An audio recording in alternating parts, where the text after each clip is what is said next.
Biglang may tumapik sa balikat ko at ang tanong sa akin, "Tay, mukhang mabigat ang problema mo ha."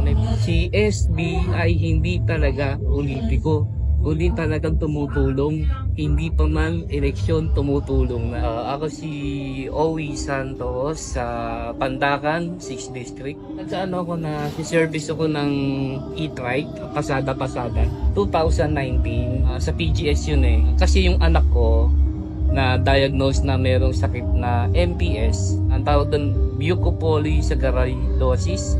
Yung anak ko lang ang may sakit sa Pilipinas, buong Pilipinas, siya lang ang may sakit na gano'n. Nung nandun kami sa PEDYA noon, dumating na yung mga request, yung MRI, CT scan, sleep test, mga talagang mahal, kung pagka sa mahal. Ako na iniisip ko kung kanino ko kukuha. Pero lumapit na ako sa mga nakaupo, pumila na ako sa ganito, humingi ako ng tulong sa iba. Pero lahat puro mga balikan nyo na lang po. Pero urgent yung kailangan ko kasi para malaman yung sakit ng ano ko, ano magiging solusyon. Biglang may tumapik sa balikat ko at ang tanong sa akin, "Tay, mukhang mabigat ang problema mo ha. Ang problema po natin." Pagtingin ko, hindi ko siya kilala. 2019 yun ha. Hindi ko siya kilala. Ako, hindi niya rin kilala. Pero tinanong niya ako, siguro nakita niya malalim ang iniisip ko.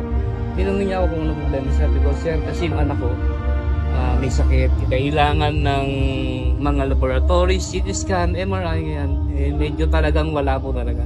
Sabi niya, "Huwag ka mag-alala." Sinabi niya ako ulit, "Lahat po ng problema may solusyon. Kaya wag na po kayo malungkot. Pero pagpasensya niyo na po ito na kayanan ko."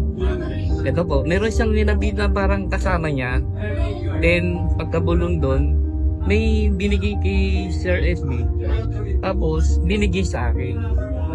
Yung binigay sa akin ni Sir SB na yun, siguro, hindi ka na yan yung amount. Pero, nasave niya yung dalawang pinaka-major na laboratories na gagawin sa anak ko. Yung mga test.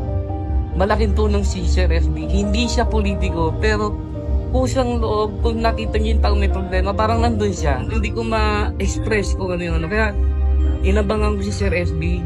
Sabi ko, sino kaya to? Hanggang nakita ko nga na nalaman ko, pagkaano ko, nakita namin siya November 26, 2020.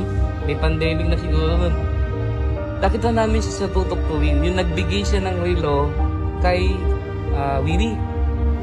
Tapos tinawag yung asawa, sabi ko, "Di ba siya yung sa atin, lumapit sa atin noon?" Sabi niya, "Oo, siya yun." Hindi politiko, wala election noon ha.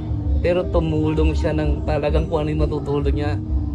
Kumbaga sana, ang laking tulong sa akin noon, sir. Gusto ko lang i-testimony na si SB ay hindi talaga politiko, kundi talagang tumutulong.